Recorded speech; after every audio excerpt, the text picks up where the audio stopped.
It has been over a month since I made a video about the Mojave Desert places that I have visited. I noticed that in the previous video that I made with images of East Mojave, somebody wrote in the comment section, "More, please." So I thought I would go through some of the images that I've taken and make a couple videos about that.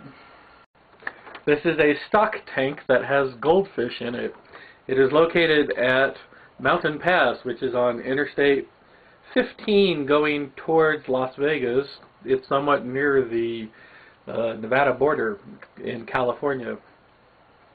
There is a water pipe that feeds water from a spring up the hill, and it trickles into this tank.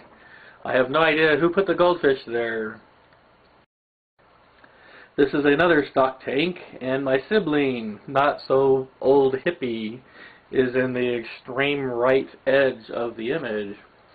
This is a secret place. I don't tell people where this is because sometimes I go there and stay, or at least I used to.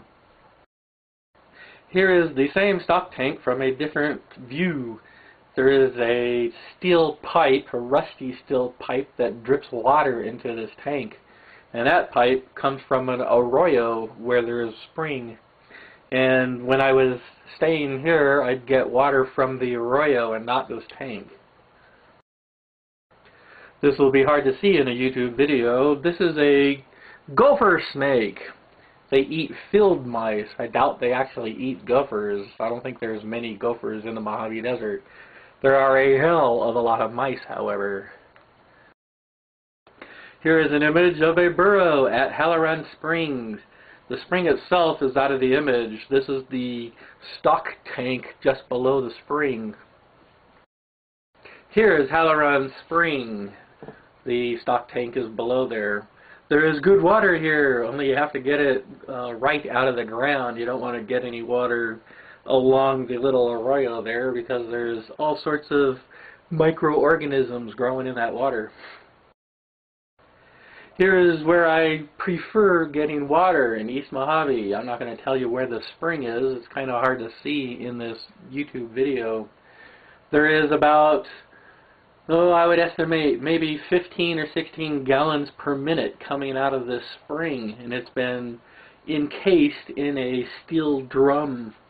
And the water is fresh, pure, clean. There are millions of people in the world who would kill for this water. Literally. It is excellent water. And a very long time ago, the person who had the water rights used to grow crops with this water. This is the opening of Heighton's Well. There are actually several places in East Mojave that are called Heighton's Well, which is a hole in the ground. This is the correct one. The other two places are incorrect. They are not Heighton's Well. There is also a Heighton's Spring in East Mojave. I tried to find out who in the heck Heighton's was, but I've so far been unable to hunt down that person. I assume it is the person who dug this well. You may not be able to see it in this image, but resting in this crack of this boulder, there is a statue of Holy Isis holding the infant child Horus. And there is a lunar disc above her head. I put this there many years ago as a, I don't know, spiritual offering to the East Mojave. And as far as I know, it is still there. Last time I checked, I guess was about 5 years ago. This shows an image of one of the Ivanpah Springs. There's actually two places in the East Mojave called Ivanpah. This is near Clark Mountain. The water is not located here at the spring anymore. This spring has pretty much dried up. There is other source of water nearby. Here is the stock tank where I used to take a bath every couple of days when I was living in a cave in the near the border of Death Valley. I won't say exactly where. I found this odd structure just roaming around aimlessly in East Mojave. The East Mojave historian and writer Lee Hayes has suggested this is a shack for a World War II aircraft beacon. There used to be a generator inside and lights on top to guide military aircraft through East Mojave. I think he's correct. Can't see it very well in the video, but this is a fairly recent lava flow, only a few million years old, and it is razor sharp. I once walked across here without wearing gloves on my hands and without even knowing it. While I walked across it, the back of my hands got ripped into bloody shreds while my hands were waving back and forth. It's so sharp I didn't know I was being cut until I happened to look at my hands and saw the blood. The shoe leather, of course, didn't last very long walking across this. This is the Mojave River in one of the few spots where it travels above ground. Most of the time it travels below the ground in the loose sand.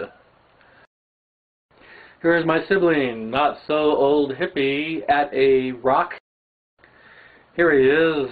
There are a great many structures just like this scattered throughout the East Mojave, hundreds and hundreds of them. People would use rocks to build their shelters, and then they would have a mine claim nearby, and they'd live in these rock shelters while they worked their mines. Repent, have faith, be healed. Find these signs all throughout East Mojave. Wherever there's a road, there's nuts and, cultists out there erecting signs, hoping to save the poor sinners. Here's a Mojave rattlesnake I took a photograph of while it was sleeping in the sun. One time, my sibling, not so old hippie, and I were at Tacopa Pass, and we were hiking cross-country. And I saw that he stepped over one of these Mojave rattlesnakes. I said to him, I would have walked around it. And he said, walk around what? And I said, that rattlesnake that you just stepped over. He was quite surprised. He didn't even see the thing. Here's a sign that not so old hippie made, pointing out his secret hiding place in the East Mojave. And here is my secret place. That's my tent, and I've got a tarp in my backpack. You barely see the red backpack leaning up against the tent. This is one of my favorite spots in the East Mojave. Damn few people, if any, go there, and there's water there, and I like to hang out there when I'm ever in the East Mojave. I can stay here for weeks and not be bothered by anybody.